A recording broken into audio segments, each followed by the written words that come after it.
ಯಾವುದೇ ಒಂದು ಪಠ್ಯಕ್ಕೆ ಪೂರಕವಾಗಿ ಈ ಕಲೆಯನ್ನು ಹೇಗೆ ಬಳಸ್ಕೊಳ್ಬೋದು, ಹೇಗೆ ಆಕರ್ಷಕಗೊಳಿಸ್ಬೋದು ಮತ್ತು ಮುದ್ದಾದ ಅಕ್ಷರಗಳು, ಬರಹಗಳು, ನಾನು ಕೆಲವು ಸಮಾಲೋಚನಾ ಸಭೆಗಳಲ್ಲಿ ಅದನ್ನು ಗಮನಿಸಿದ್ದೇನೆ. ಆದರೆ ಈ ಚಿತ್ರಕಲೆ ಎಂಬುದು ಎಲ್ಲರಿಗೆ ಏನು ಹೇಳ್ತಾರೆ ಸಿಗುವುದಿಲ್ಲ. ಕಲೆ ಎಲ್ಲರನ್ನ ಅರಸಿಕೊಂಡು ಬರ್ತದೆ, ಆದರೆ ಕೆಲವರಿಗೆ ಮಾತ್ರ ಅದು ಒಲಿಯುತ್ತದೆ.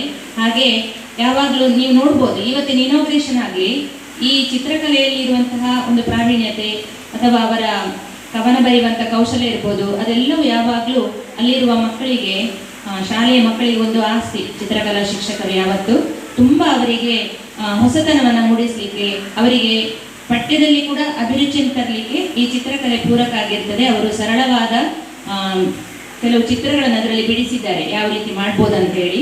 ಅದು ಹೆಚ್ಚಿನ ಮಕ್ಕಳಿಗೆ, ಈ ಶಾಲೆ ಮಕ್ಕಳಿಗೆ ಮಾತ್ರವಲ್ಲ, ಇತರ ಶಾಲೆಯ ಶಿಕ್ಷಕರಿಗೆ ಕೂಡ ಅದು ದೊರಕಲಿ. ಹಾಗೆ ಚಿತ್ರಕಲೆಯಲ್ಲಿ ಮಕ್ಕಳಿಗೆ ತುಂಬ ಆಸಕ್ತಿ ಬೆಳಲಿ, ತನ್ಮೂಲಕ ಕಲಿಕೆಗೆ ಕೂಡ ಅದು ಪೂರಕ ಆಗಲಿ ಅಂತ ಮೇಡಮ್ ನಿಮಗೆ ವಿಶೇಷ ಧನ್ಯವಾದಗಳನ್ನು ಸಲ್ಲಿಸ್ತೇನೆ. ವಂದನೆಗಳು.